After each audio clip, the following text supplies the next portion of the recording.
तो अलग अलग होती हैं, वो पर्टिकुलर लिखी नहीं जाती। बोला तो लिखवा देता मैं, वो अलग अलग होती हैं, वो जरूरत नहीं।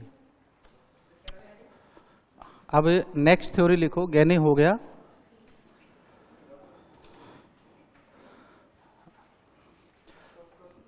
Edward Chamsfield Tolman. नेक्स्ट है Edward Chamsfield Tolman. Edward Chamsfield Tolman, ठीक है। और इसमें है संकेत अधिगम सिद्धांत। क्या नाम है? संकेत अधिगम या चिन्ह अधिगम। क्या है? चिन्ह अधिगम या प्रतीक अधिगम।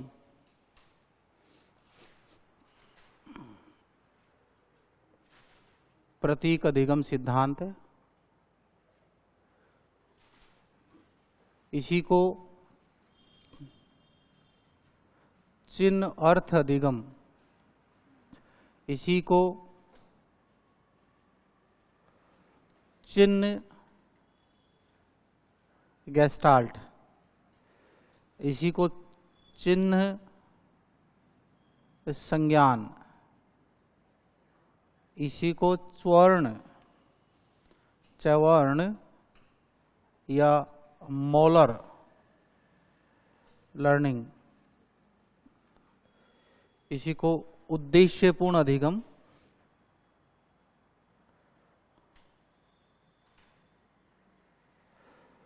इसी को लुप्त अधिगम।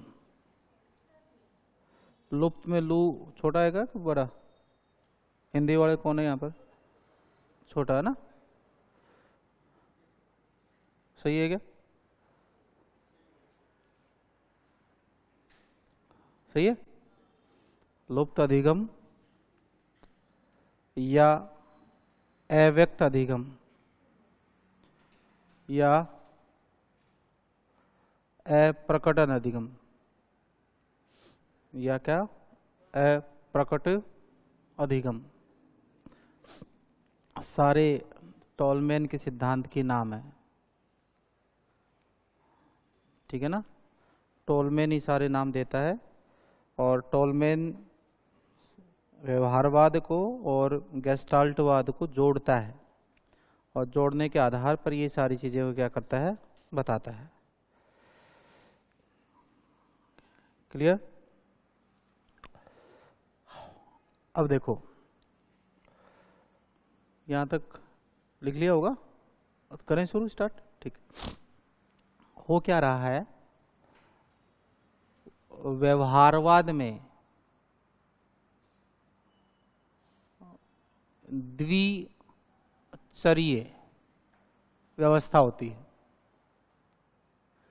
क्या होती है? उद्दीपक है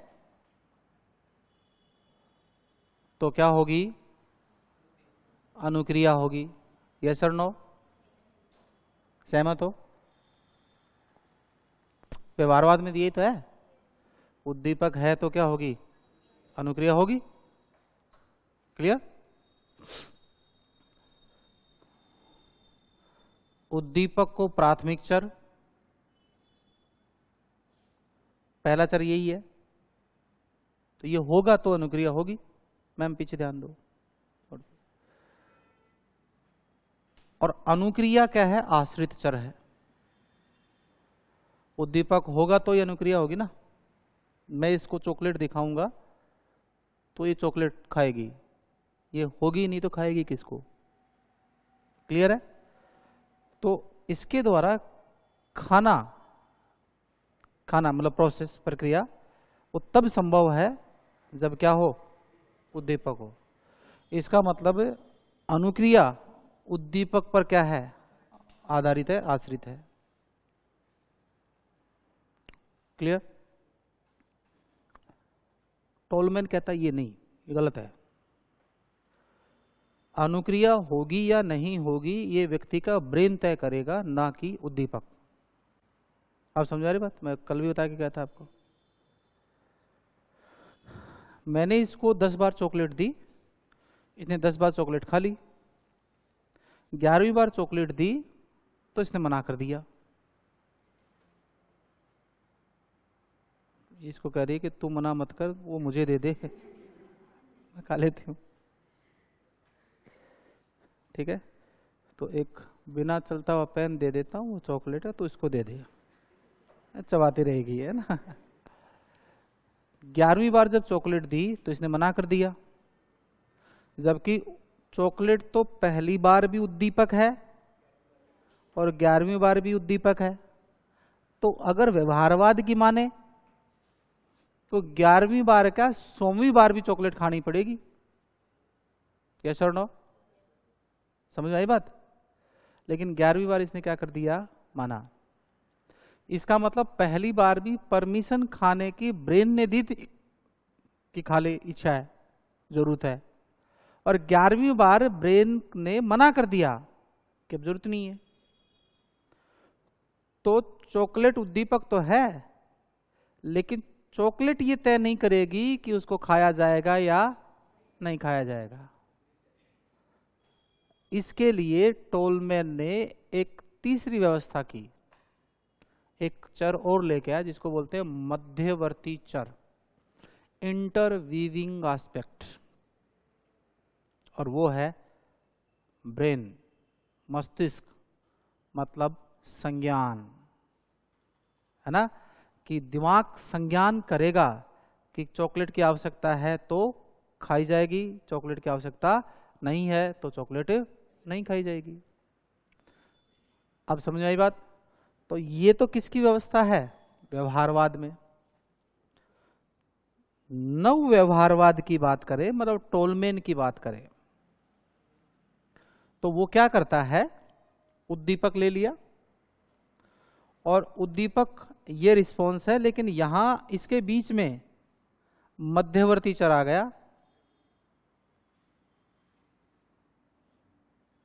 और मध्यवर्ती चर क्या लिखूं मैं? मस्तिष्क लिख दूं क्या? हाँ या ना तो बोलो यार, कम से कम। तुम तो मुझे ऐसे लगता है जैसे मुर्दाओं की नगरी में आ गया मैं ना। क्या है? बोला करो। हाँ, क्या? मस्तिष्क। और मस्तिष्क ही तो तय करता है कि ये संज्ञान, कि क्या करना है, क्या, मतलब मस्तिष्क का मतलब मैं क्या लिख सकता हूं? संज्ञान। हाँ या ना? इस उद्दीपक को या संकेत को, चॉकलेट संकेत भी है, उद्दीपक भी है, ये तो सारे नाम समझ में आ गए होंगे बात। प्रतीक, संकेत, इसको सबसे पहले देखेंगे। संकेत क्या है? चिन्ह है, ओके, और उस चिन्ह का अर्थ कौन लगाता है? ब्रेन। वो एक अर्थ तय करता है कि खाना है या नहीं खाना है। क्लियर? छोटा बच्चा कुत्ते को देख उसको मारने लगता है, तो बच्चे को मारने लगता है तो बच्चे को नहीं पता कि खा भी सकता है, तो वो तो दो ही क्रियाएं करता है, कुत्ता दिखाओगे मारेगा, ठीक है। लेकिन जैसे जैसे हमारा विकास होता है, अब हमें पता चलता है कि कुत्ते को मारने से वो खा भी सकता है, रेबीज भी हो सकता है, तो उसका अर्थ आ गया कि नहीं समझ में? ठीक है ना। तो अब कुत्ते को मारेंगे कि नहीं मारेंगे इस बात पर तय करेगा कि कुत्ता काट सकता है या नहीं काट सकता है। तो हमने उस संकेत को, उस चिन्ह, उद्दीपक का एक अर्थ लगाया है। क्या लगाया है? अर्थ। वो अर्थ किसने लगाया? ब्रेन ने। इसका मतलब इस चिन्ह के प्रति अनुक्रिया होगी या नहीं होगी, ये किस पर डिपेंड करता है? अर्थ पर डिपेंड करेगा कि नहीं करेगा? और अर्थ कौन लगा रहा है? बोलो, कौन लगा रहा है? मस्तिष्क। अब समझ में आएगी बात। और गेस्टाल्ट अर्थ किससे छिपा हुआ है? अंतर्दृष्टि से। अंतर्दृष्टि का निर्माण किस में होता है? मस्तिष्क में। तो ये लो चिन्ह गेस्टाल्ट, और ये क्या हो गया? चिन्ह संज्ञान। सारी समझ में आ गई बात। फिर है स्वर्ण अधिगम। इसको सिंबॉलिक लिया गया, प्रतीकात्मक रूप से लिया गया है। मैंने ककड़ी वाला एग्जाम्पल दिया था। खेत में गए आप, ककड़ी तोड़ी, खाई, तोड़ते ही खाई या हल्का सा यूं किया हल्का सा पीस पहले कहाँ ले गए? मुंह में ले गए। कड़वी है या मीठी है, अच्छी है, ये तय हो गया। ये संज्ञान किसको हुआ? ब्रेन को। ब्रेन परमिशन देगा अब ये खानी है या नहीं खानी है। अब समझ आई बात। जबकि व्यवहारवाद की माने तो ककड़ी टूट गई तो ककड़ी खानी है, चाहे वो कड़वी क्यों ना हो। क्यों? क्योंकि उद्दीपक है तो अनुक्रिया होगी, ककड़ी है तो खाई जाएगी, चाहे उसमें कीड़ा लगा हो चाहे वो कड़वी हो। लेकिन अगर खराब है तो इसको तय कौन करेगा? ब्रेन तय करेगा, है ना। खाना है इसका मतलब खाना ही नहीं है, कितना खाना है, क्या खाना है, खाने योग्य है या नहीं है, इस बात को ब्रेन तय करता है, तब जाके खाना खाया जाएगा। तो ये है आपका, दोनों चीजें नहीं आ गई क्या? व्यवहारवाद भी आ गया और गेस्टाल्टवाद भी आ गया। इसलिए व्यवहारवाद में संशोधन हो गया और किस पे आ गया? नवव्यवहारवाद। अब मुझे एक बात बताओ, ये जो होने वाली अनुक्रिया है वो उद्दीपक पर निर्भर है या मध्यवर्ती चर पर? मध्यवर्ती चर पर। तो यहां पर आश्रित चर क्या हुआ? बालक या अनुक्रिया, ठीक है ना। जैसे शिक्षण होता है, शिक्षण समझे हो, टीचिंग समझते हो? टीचिंग में 3 चर होते हैं, स्वतंत्र चर, मध्यवर्ती चर, आश्रित चर। शिक्षण में आश्रित चर कौन होता है? बालक। और ये कॉन्सेप्ट हमने ढंग से समझ रखा है कि आश्रित चर कौन होता है? बालक। अब वो यहां पूछ रहा है, नवव्यवहारवाद में टोलमैन के अनुसार आश्रित चर होता है बालक, शिक्षक, अनुक्रिया, है ना, या शिक्षण, ठीक है ना, और उपरोक्त में से कोई नहीं। तो जब हमारा टीचिंग कॉन्सेप्ट अगर दिमाग में हावी होता है तो उत्तर क्या आएगा? बालक। क्योंकि हमने पढ़ रखा है बालक क्या होता है? आश्रित चर होता है। होता है कि नहीं होता है? और वो अगर ये लिख दे कि शिक्षण अधिगम प्रक्रिया के दौरान बालक होता है टोलमैन के अनुसार, तब तो अनुक्रिया जो है ना ये आश्रित है और बालक क्या है? स्वतंत्र। यहाँ बालक का मतलब है बच्चे का ब्रेन, वो फ्री है, वो समझेगा कि रिस्पॉन्स कैसा होना चाहिए, होगा या नहीं होगा। मतलब क्या पूजा नाम बताया ना आपने, मतलब पूजा चॉकलेट खाएगी या नहीं खाएगी ये तय ब्रेन करता है, चॉकलेट नहीं करती है।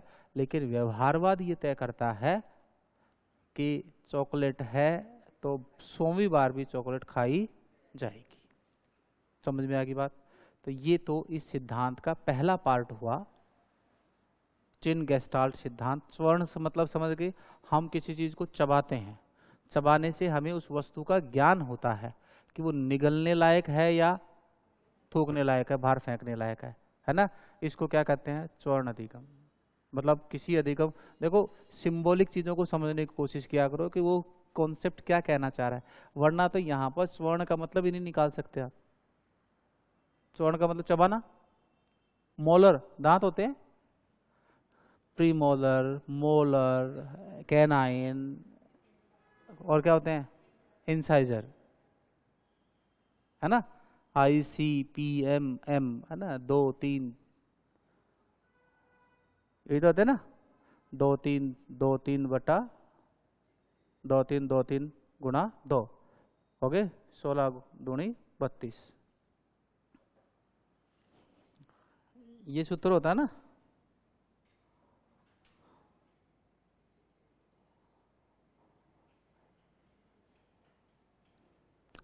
दो ये, एक canine, 2 incisor, 2 molar, sorry premolar, 3 molar. 2 कृंतक, 1 रदनक, 2 अगचवर्णक, 3 स्वर्णक। 8 8 2 नहीं 16 ऊपर 8 8 32। ठीक है, तो ये स्वर्ण का मतलब क्या होता है? पहले चबाना फिर निगलना। तो जो खाने योग्य होगा वो अंदर जाए और जो नहीं है उसको क्या करो? बाहर। बोंगड़े जानते हो? बोंगड़े, बोंगड़े जानते हो? चने जानते हो? चनों के साथ कई बार कंकड़ आता है कि नहीं आता है? ऐसे जैसे दवाया तुरंत जाड़ वहीं की वहीं रुकती है कि नहीं रुकती है? तो बाहर फेंक दिया। करते कि नहीं करते हैं? ये संज्ञान किसको हुआ? मस्तिष्क को। तो पूरे को फेंक देते हो कि नहीं फेंक देते हो? और कई मतलब नहीं रुकता है, जबड़े चल गए, पिस गया मामला, अब सोचता है थूकू नहीं थूकू, तो वो मामला सेट कर देता है। सही है। मेरे कहने का मतलब मोलर समझ में आ गया कि नहीं आ गया? मोलर अधिगम का मतलब क्या होता है ना? वह व्यवहार अधिगम योग्य होता है जो संज्ञान तय करेगा कि करना है या नहीं करना है। ठीक है। उद्देश्यपूर्ण का मतलब जो व्यवहार सही नहीं है उसको छोड़ दो, और जो व्यवहार है उसके प्रति क्या करो? अनुक्रिया करो। सीधी सी बात है भाई। ककड़ी वही तो खाई है आपने जो अच्छी है। इसका मतलब अच्छी अच्छी चीजों का तो उद्देश्य रखोगे आप, जो सही है सीखने लायक है वो उद्देश्य है। तो उद्देश्यपूर्ण अधिगम। अब आता है लुप्त, अव्यक्त या अप्रकट अधिगम। तो यहां पर लुप्त अधिगम को 2 प्रकार से बताया उसने। एक तो लुप्त अधिगम और एक क्या है? प्रकट अधिगम। ठीक है। अब इसको ऐसे समझो, चीर देना यार, चीर देना। ऐसे समझो इसको, एक बच्चा गली से जा रहा था। ठीक है। 4 लोग वहां पर क्या कर रहे थे? गाली गलौज दे रहे थे, गंदी गंदी गालियां निकाल रहे थे। बच्चे ने क्या किया? गाली सुन ली और बच्चा घर चला गया। 2 4 5 1 महीने तक बच्चे ने ऐसी कोई गाली नहीं निकाली जिससे हमें फीडबैक मिले कि बच्चे ने गाली देना सीख लिया है। मतलब उसने सीख तो लिया था, अब सीखा या नहीं सीखा ये तो बाद में तय करेंगे, लेकिन बच्चे ने अभी उसको व्यक्त नहीं किया है।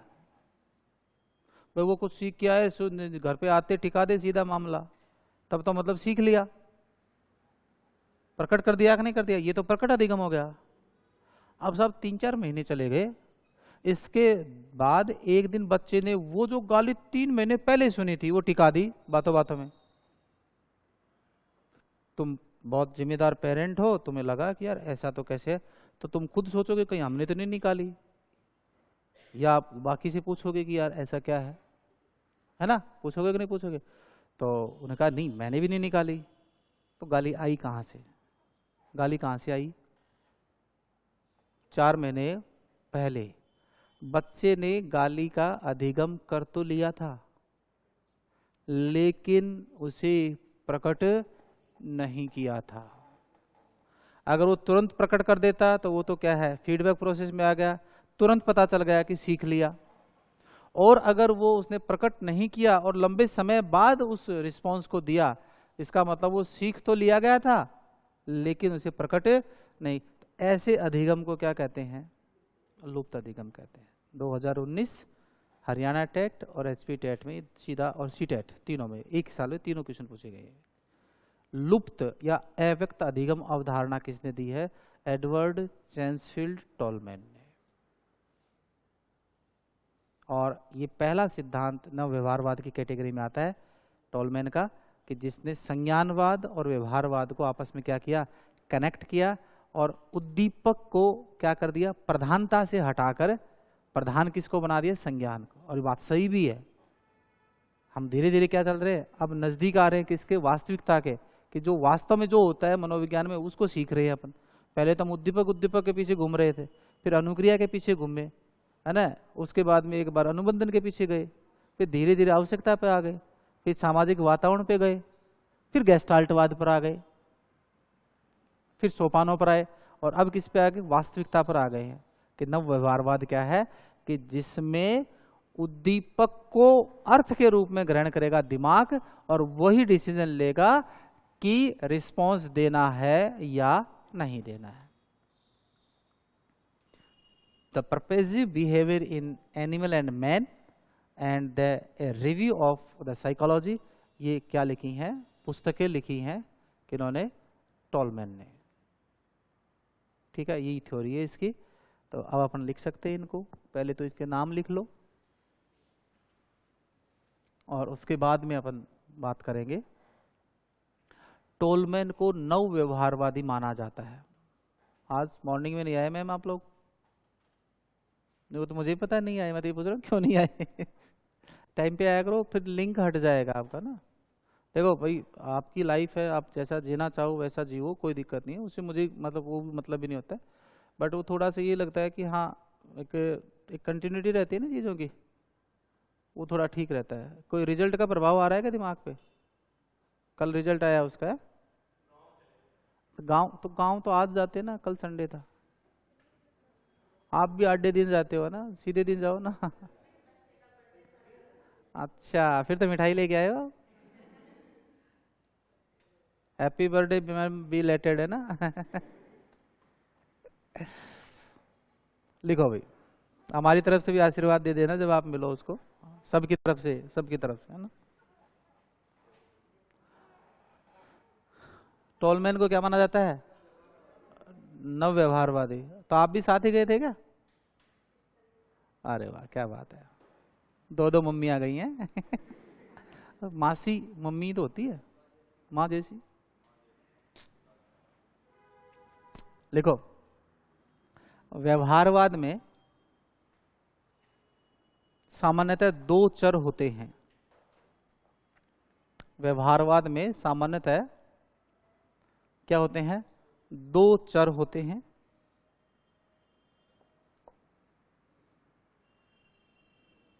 दो चर होते हैं। यदि इसमें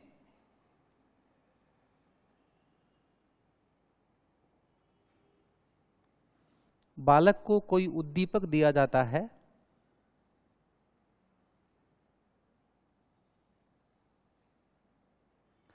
उद्दीपक दिया जाता है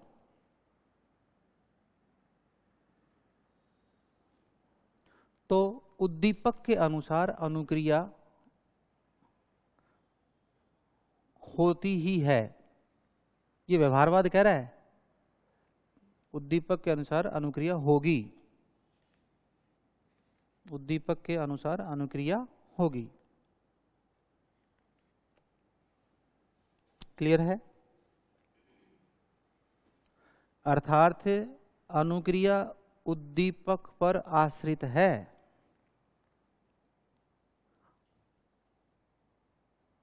अर्थात अनुक्रिया उद्दीपक पर क्या है? आश्रित है।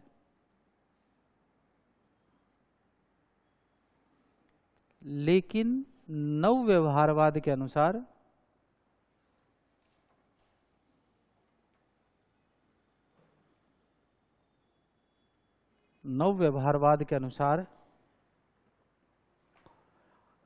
अनुक्रिया होगी, अनुक्रिया होगी या नहीं होगी, अनुक्रिया होगी या क्या नहीं होगी, यह किस पर निर्भर नहीं करेगी? बताओ। उद्दीपक पर निर्भर नहीं करेगी। किस पर करेगी? मध्यवर्ती चर मस्तिष्क पर निर्भर करती है। अनुक्रिया होगी या नहीं होगी, यह उद्दीपक पर निर्भर न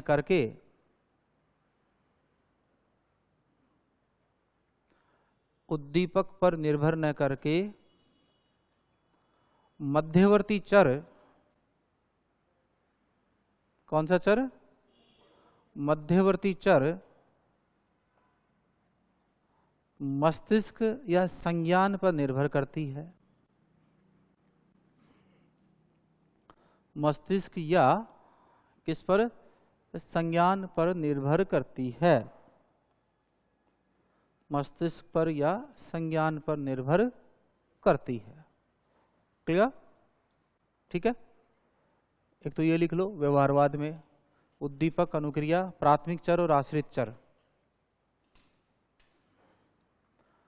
प्राथमिक चर और आश्रित चर।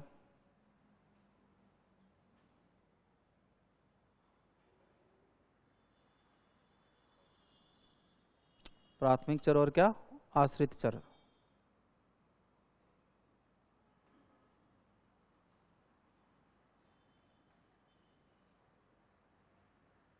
और नीचे क्या लिखेंगे? अनुक्रिया आश्रित है किस पर? उद्दीपक पर। यही तो है ना? अरे हाँ या ना?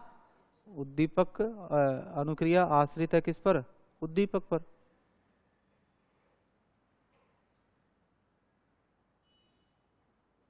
क्लियर? अब क्या लिखोगे बताओ? नव व्यवहारवाद। नव व्यवहारवाद में क्या लिखोगे? स्टिम्यूल उद्दीपक,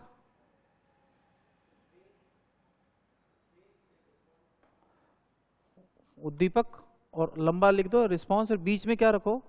मध्यवर्ती चर, इंटरवीविंग आस्पेक्ट वेरिएंट। वो अंग्रेजी वाली मैडम कहाँ गई?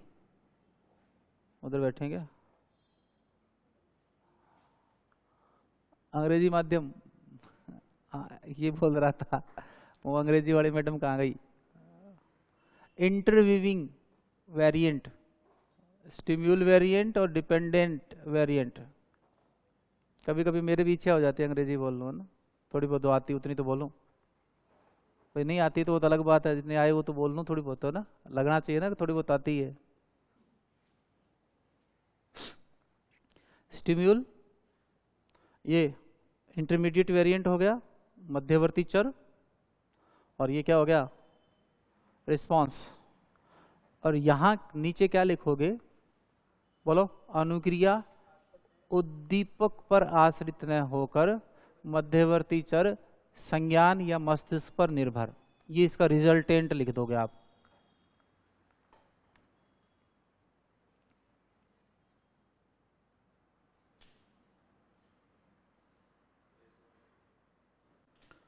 अनुक्रिया उद्दीपक पर आश्रित न होकर,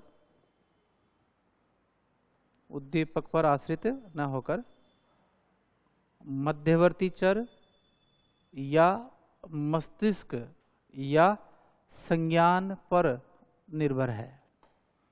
देखो बिल्कुल टेक्निकल चीज अलग कर दी है कि किस पर है किस पर नहीं है।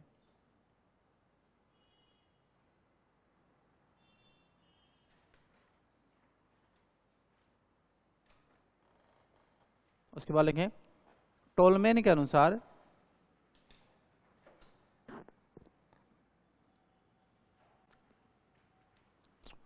उसी उद्देश्यपूर्ण व्यवहार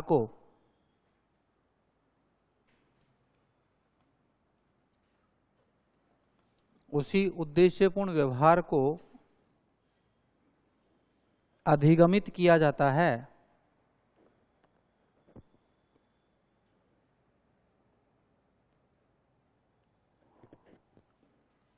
अधिगमित किया जाता है जिसको मस्तिष्क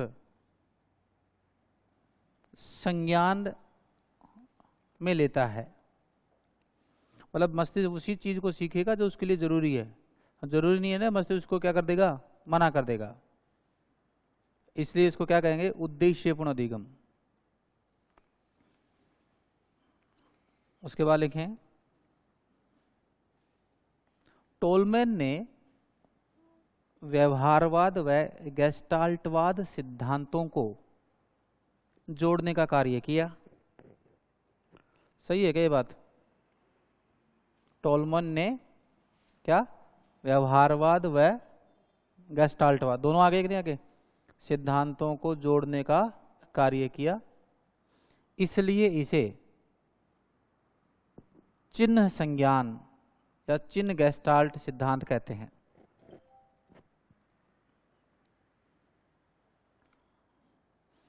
मोबाइल भी टपकता है जैसे बरसात टपकती है ना।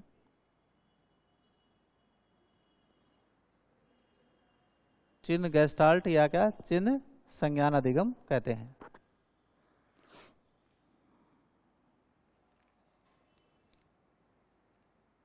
क्लियर? ठीक है, तो ये तो एक पार्ट हो गया इसका, कौन सा? चिन्ह संज्ञान अधिगम को। अब बात बैठ की नीचे वाली लाइन की, लुप्त, वो लिखो।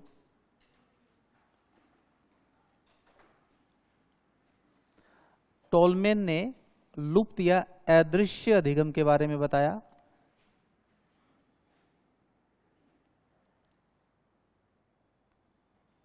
टोलमेन ने क्या लुप्त या अदृश्य अधिगम के बारे में बताया, जिसके अनुसार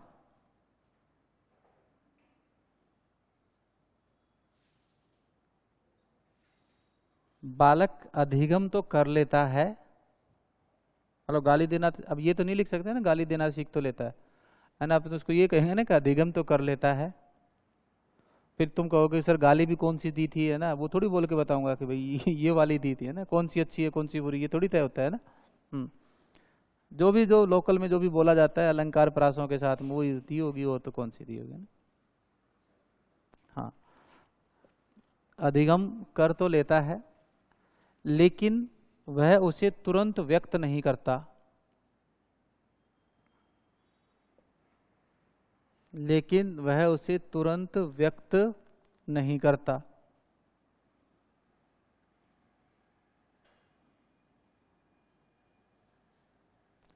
लेकिन लंबे समय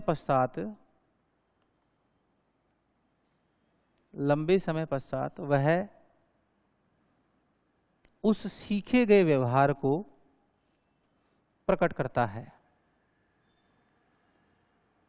सीखे गए व्यवहार को क्या करता है?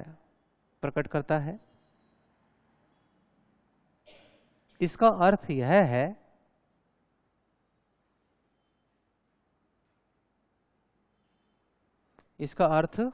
है कि बालक ने अधिगम कर तो लिया था,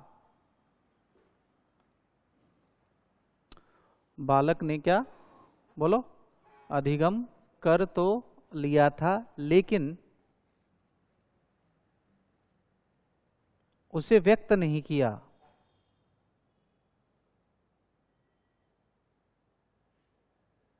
इसलिए इसे लुप्त या अव्यक्त अधिगम कहते हैं। लुप्त या क्या अव्यक्त अधिगम कहते हैं।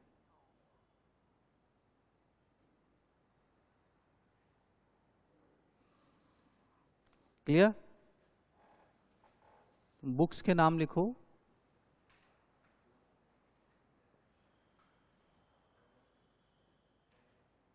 लिखो the review of psychology, the review of psychology, और दूसरी है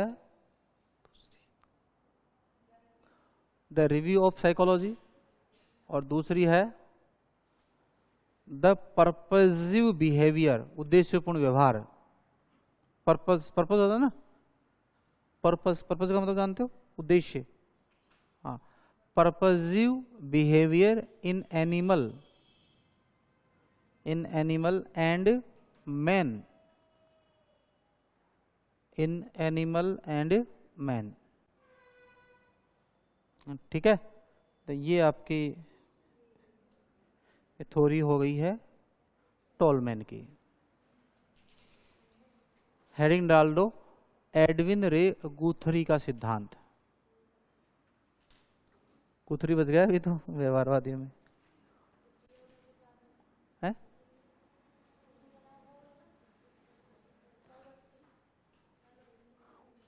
वाइगोत्स्की तो विकास में आएगा ना, निर्मितवाद में। वाइगोत्स्की तो जब जीन पियाजे का संज्ञानवाद पढ़ोगे, उसके बाद नैतिक विकास पढ़ोगे, फिर निर्माणवाद पढ़ोगे, तो निर्माणवाद में जेरोम ब्रूनर जीन पियाजे पढ़ेंगे, उसके बाद में लेव सिमकोविच वाइगोत्स्की आएगा, सेम पपर्ट आएगा, ये तो बाद में आएंगे। तो वो तो डेवलपमेंट थ्योरीज है। ठीक है ना, आप उसी की तो बात कर रहे हो, जेडपीडी थ्योरी की। तो फिर संज्ञानवाद को भी यही करना चाहिए अपने को। स्कीमा का निर्माण होता है, विकास हो रहा है ना, निर्माण का मतलब विकास होता है। अधिगम और विकास एक दूसरे के पूरक होते हैं, है ना। विकास एक रिजल्ट है, जबकि अधिगम एक क्रिया है, प्रक्रिया है। ठीक है, तो वो डेवलपमेंट थ्योरी होती है। आप पढ़ते हो ना निर्माणवाद, पढ़ते हो कि नहीं पढ़ते हो, या संरचनावाद, या सामाजिक निर्माणवाद, या सामाजिक संरचनावाद, सामाजिक सांस्कृतिक संरचनावाद, तो ये सारी किसकी बात कर रहे हैं, वाइगोत्स्की की बात कर रहे हैं। और वो डेवलपमेंट थ्योरी है, लर्निंग थ्योरीज नहीं है। उसमें स्कीमा का स्ट्रक्चर बन रहा है, विकास हो रहा है, और अधिगम में व्यवहार में परिवर्तन आएगा, वो उसका परमानेंट चीजें होंगी। वो थ्योरीज में आता है ना, CDP, child development and pedagogy, तो ये सुना है। तो उसमें पेडागोजी डेवलपमेंट थ्योरीज में पढ़ते हैं या लर्निंग थ्योरीज में पढ़ते हैं, डेवलपमेंट में पढ़ते हैं। काफी सारी किताबों में क्या कर दिया है कि अधिगम वाली यूनिट में ही जीन पियाजे को ठोक देते हैं। नहीं, गलत है ना, गलत है। वहां आएंगे वो सारे, वो सिस्टम है। जैसे इसमें अपन सिस्टम से नहीं चलेगा, व्यवहारवाद, सामाजिक अनुकरणवाद, गेस्टाल्टवाद, फिर इन चीजों पर आए हैं अपन, नव व्यवहारवाद पर। सीक्वेंस आई कि नहीं आई। ऐसे ही उसमें मनोलैंगिक सिद्धांत, मनोविश्लेषणवाद, व्यक्तित्ववादी उपागम, मनोसामाजिक सिद्धांत, जीन पियाजे का संज्ञानवाद, लॉरेंस कॉलोवर का नैतिक विकास सिद्धांत, और फिर आएगा लास्ट में निर्माणवाद। निर्माणवाद के दो भाग कर देंगे, संरचना निर्मितवाद, जेरोम ब्रूनर, जीन पियाजे, और सामाजिक संरचनावाद, लेव सिमकोविच वाइगोत्स्की, सेम पपर्ट, वान थेसरफील्ड और ग्लासरफील्ड। ये थ्योरीज पढ़ते हैं, बहुत सिस्टेमेटिक करवाएंगे। और थ्योरीज का पार्ट बहुत अल्टीमेट है मेरा, आपको लगेगा कि हाँ साइकोलॉजी ये होती है ना, वो फैक्चुअल साइकोलॉजी, साइकोलॉजी नहीं होती है। लग रहा है कि साइकोलॉजी पढ़ रहे हो, हाँ बहुत कुछ लगेगा, है ना। आप तो झूमोगे ऐसे कि क्या बात है, ऐसा हो रहा है। सच में, मजाक नहीं कर रहा। ऊपर वाले बैच में पूछना, आज सारे झूम रहे थे, गुरुजी 1 घंटे और पढ़ा दो। नैतिक विकास चल रहा था, कोलबर्ग की थ्योरी पढ़ा रहा था, उसमें हेंज की कहानी बता रहा था। हेंज, उसकी वाइफ को रेडियम बीमारी होती है, फिलिप एकेडमी, शिकागो विश्वविद्यालय, कोलबर्ग। पूर्व नैतिक अवस्था, नैतिक अवस्था, पश्च नैतिक विकास अवस्था, तो उसकी कहानियां हैं 3।